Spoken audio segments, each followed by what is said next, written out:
Dr. K. Paranivelu, Professor at the Center for Environmental Studies and Director of Center for Climate Change and Disaster Management, Anna University, Chennai. He obtained his PhD degree from Indian Institute of Technology, Madras, Chennai.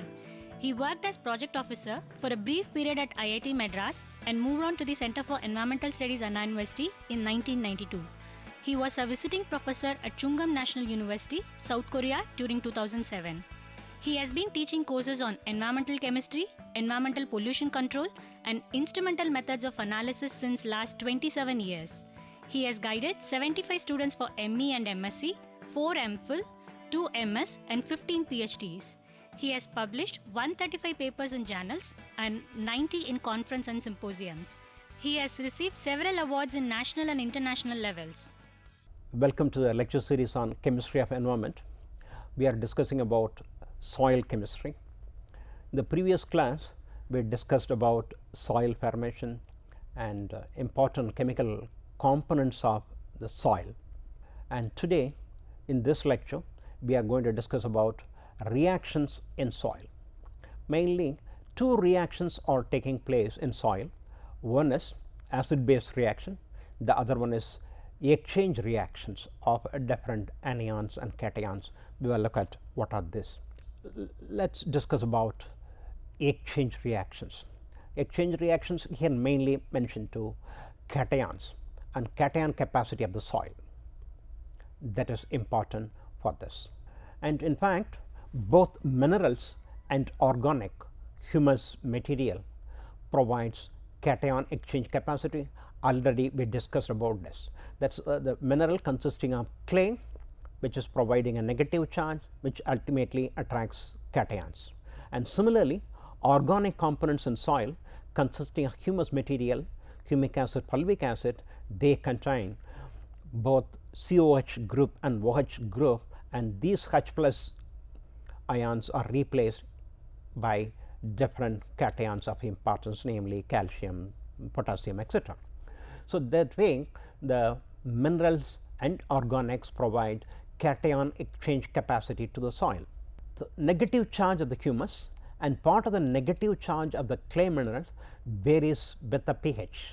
This also we discussed in the previous class, that is acidic conditions or alkaline conditions, they possess different charges. And the capacity of the soil to hold exchangeable cations therefore also depends on the pH of this soil solution. And there are many standard methods for the determination of cation exchange capacity of the soil. This is experimentally carried out to find out what are the actual cation exchange capacity of the soil. And this cation exchange capacity is usually measured at the pH of the soil by displacing the exchangeable cations with a solution of ammonium acetate, which is usually unbuffered. Okay.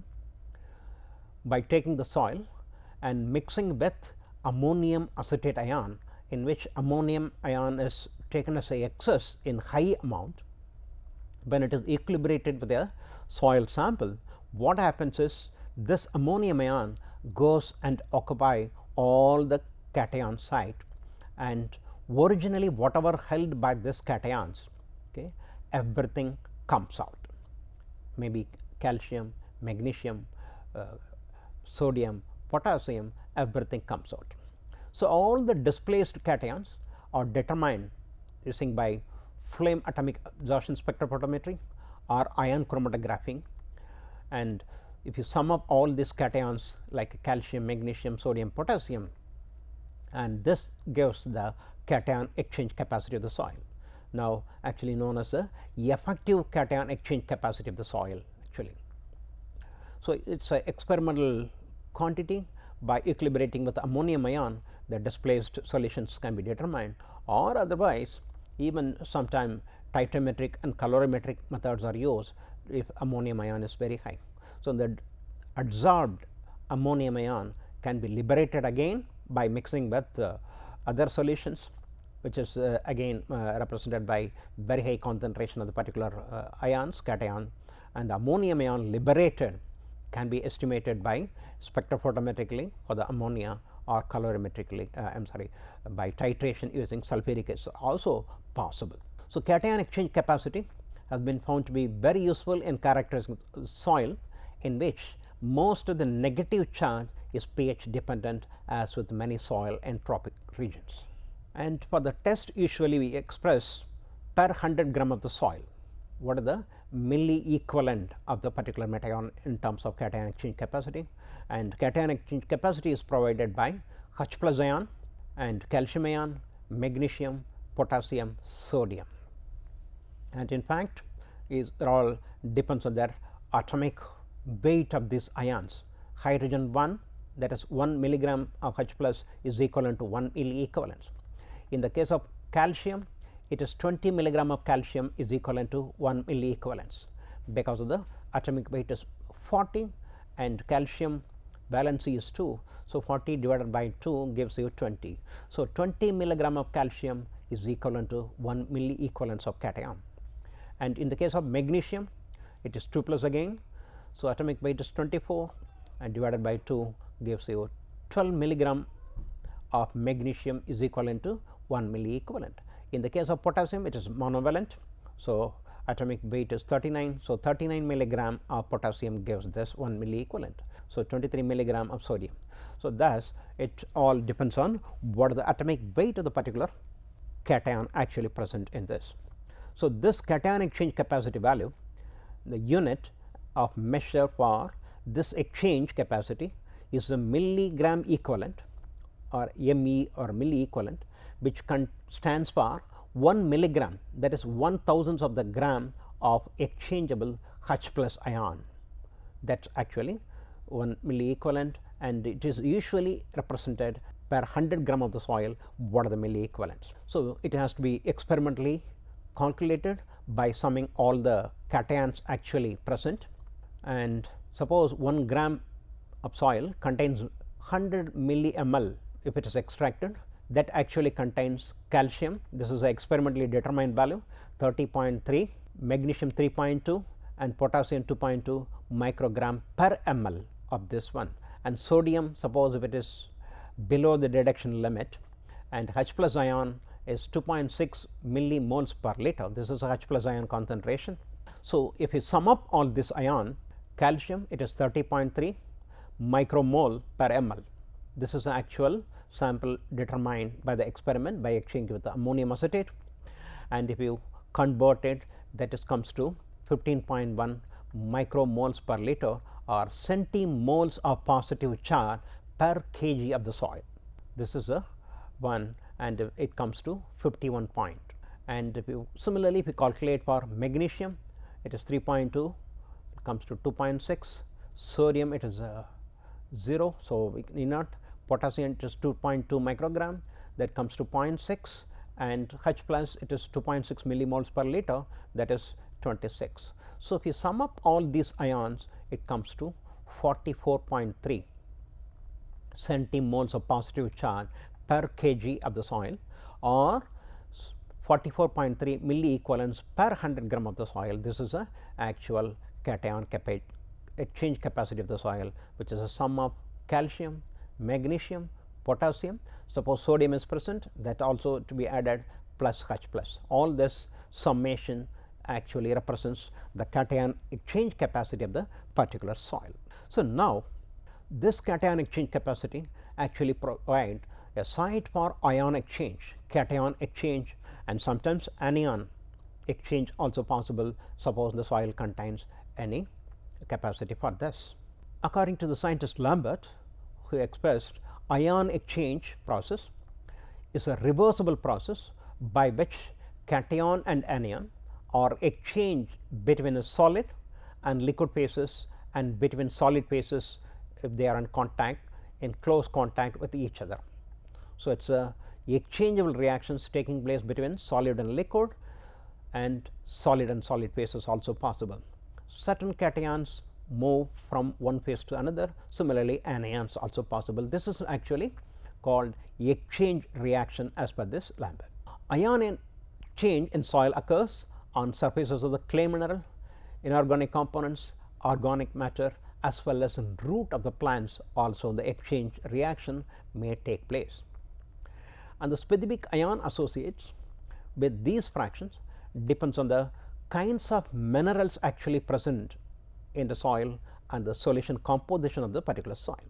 For example, soil contains sodium. If the soil solution is K plus, and potassium can be exchanged, and that goes into the soil, and originally attached sodium ion actually present in the soil comes into the solution.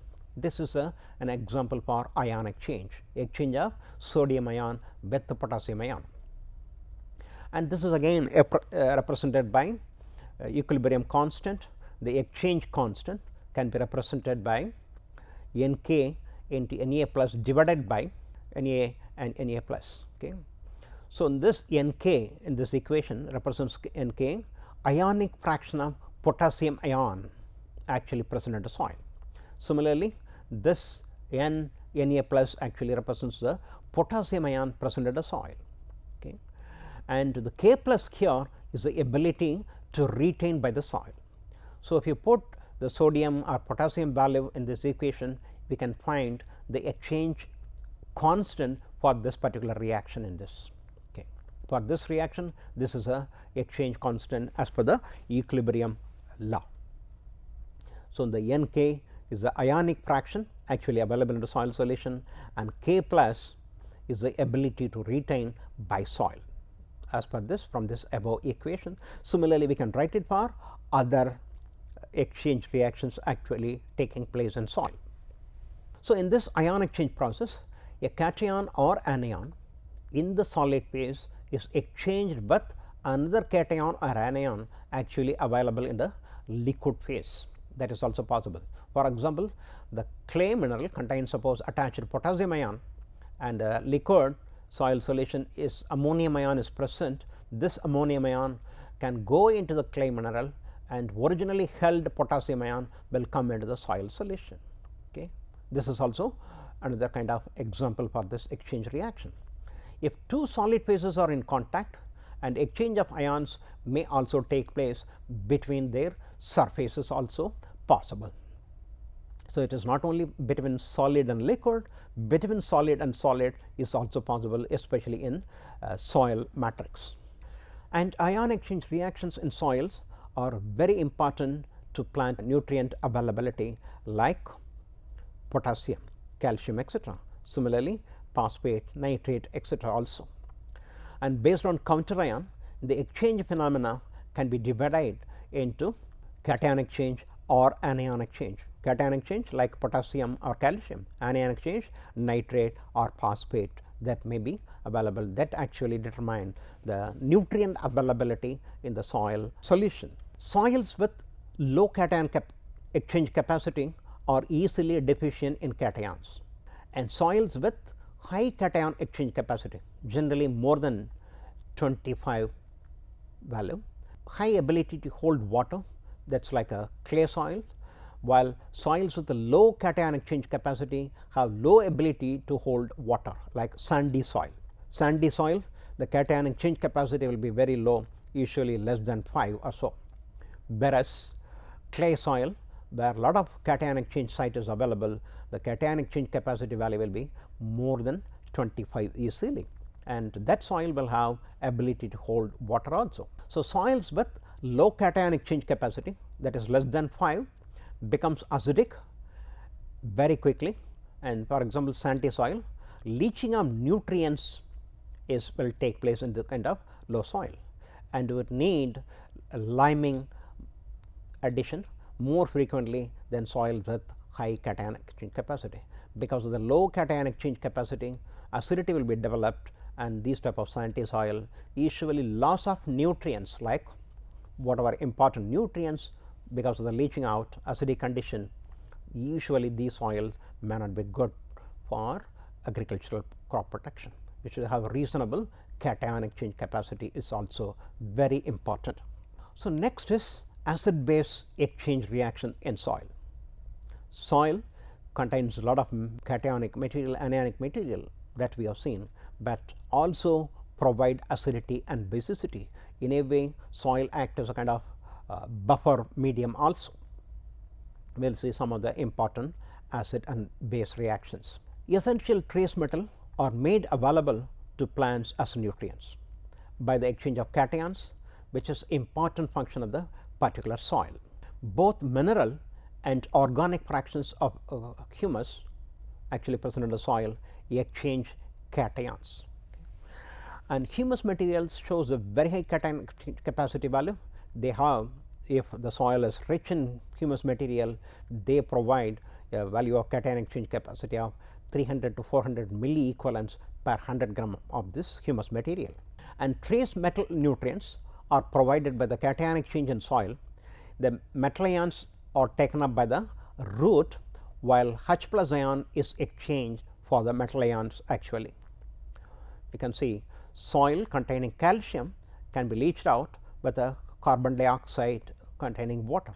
This is actually carbonic acid. If carbonic acid is present, what happens is the H plus of this H plus carbonic acid will go into the soil, and soil becomes attached to the H plus, and originally attached calcium will come into the soil solution root, that is comes into the root. This is a kind of exchange reactions involving acid medium, carbonic acid as a reactant agents.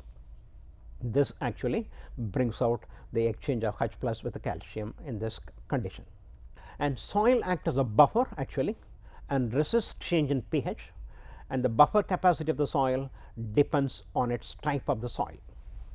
For example, soil contains traces of iron oxide. The oxidation of pyrite, that iron sulfide mineral originally present in the soil, causes formation of acid sulfate soil called catalase as per this reaction. Iron sulfide, especially in soil, oxygen is present, and microorganism can easily bring out the reaction of converting this iron sulfide, insoluble iron sulfide, into soluble iron, and at the same time the sulfide is converted into sulfuric acid, okay, in acid medium, and this is a very strong acid.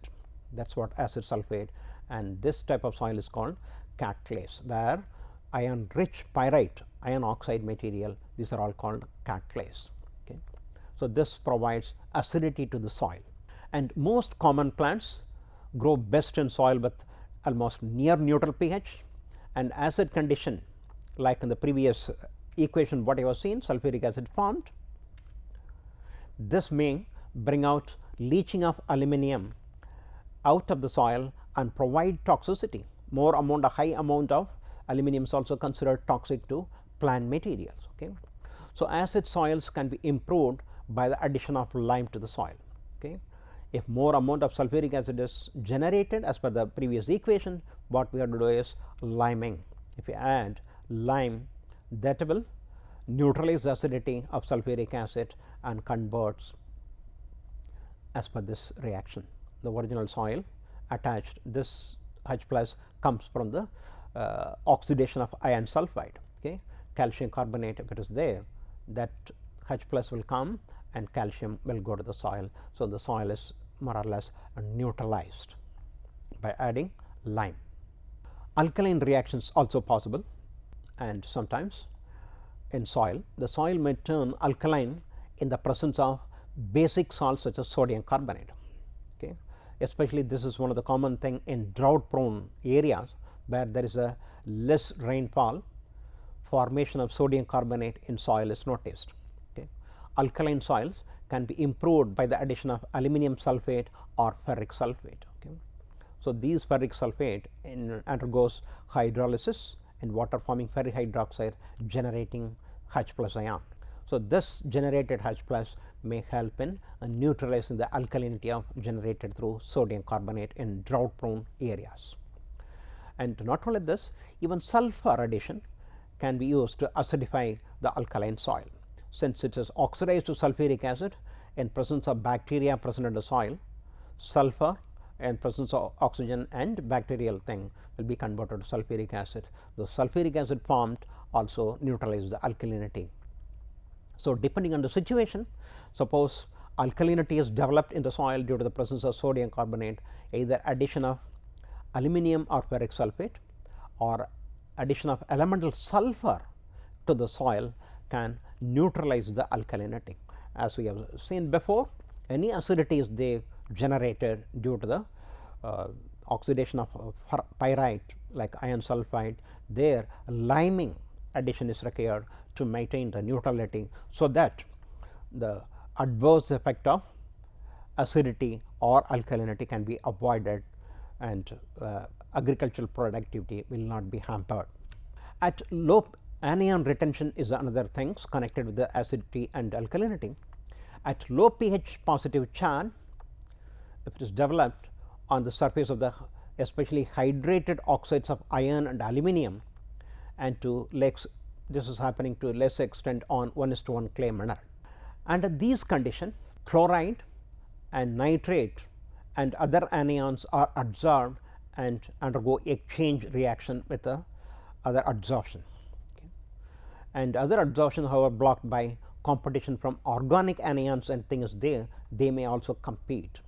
And this can be explained as due to the formation of surface complex between anion and a metal ion, usually iron on aluminum, in a hydrated oxide or clay mineral as per this equation. For example, iron present in the soil can phosphate can be attached and it will become binded to this in acidic condition. So, anion retention, because of the positively charged thing may be attached with the negatively charged phosphate ion to this one. So, anion important thing, phosphate again one of the important things that can be retained. So, these reactions increase the negative charge on the surface, and silicate, sulfate and probably fulvic acids are adsorbed similar to this.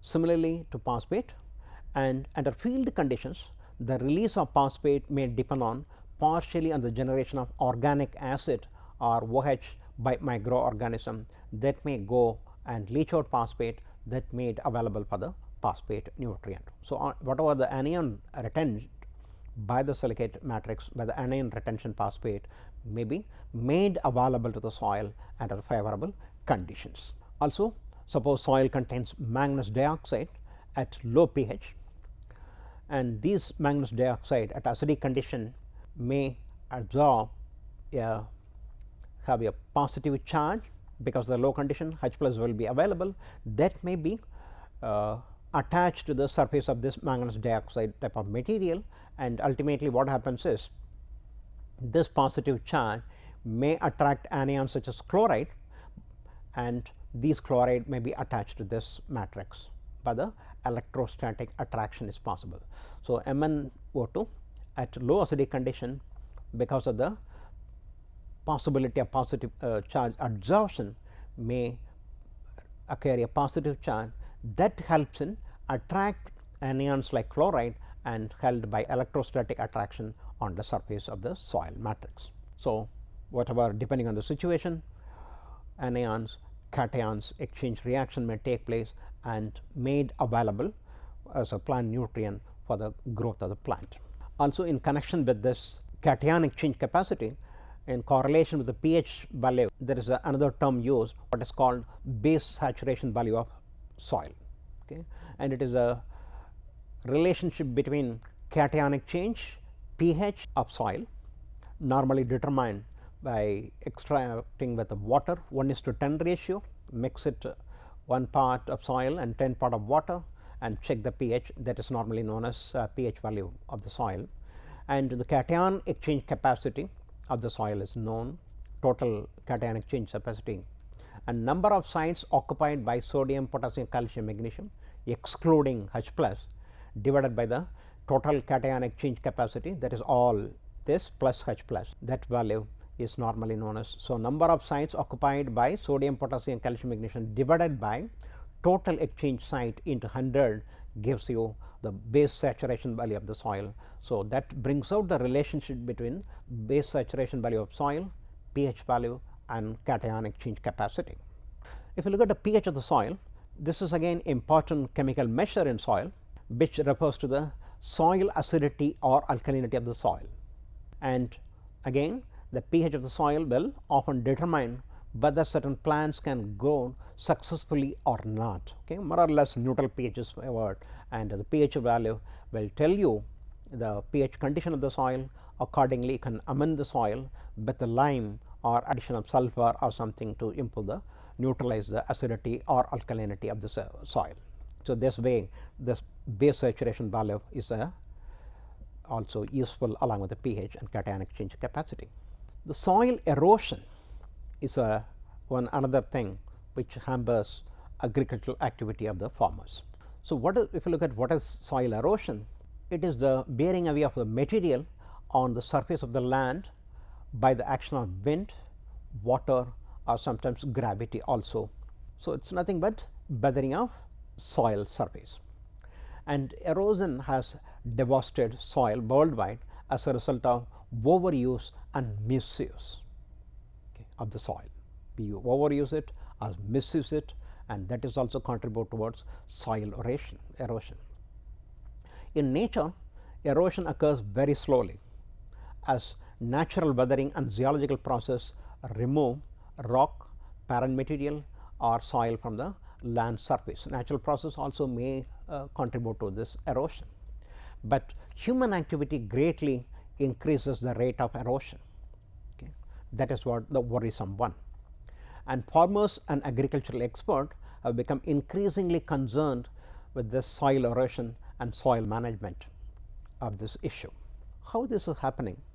Usually in the soil erosion is happening after harvesting, the soil is left bare, no attention to that, and without protection from the elements also, and especially from water, from rain.